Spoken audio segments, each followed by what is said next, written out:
Hello বন্ধুরা, সবাই কেমন আছো? আশা করি সবাই খুব ভালো আছো। আজকে তোমাদের সাথে শেয়ার করতে চলে এলাম একটা চকলেট কেকের ডিজাইন। খুব সিম্পলের ওপরে ছিল ডিজাইনটা। জাস্ট পাইপিং ব্যাগে ক্রিম ভরে এইরকম লম্বা লম্বা করে দাগ টেনে নিয়েছি। লম্বা লম্বা করে বেশ কয়েকটা দাগ করে নিয়েছি, নিয়ে একটা ক্রস করে নিয়েছি।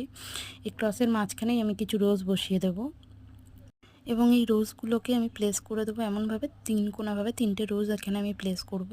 3টে রোজ যাতে সুন্দরভাবে বসে সেই জন্য আমি রোজগুলো সাদাই করেছিলাম, কিন্তু জাস্ট একটুখানি কালার দিয়েছি, স্প্রে কালার রেড কালারের।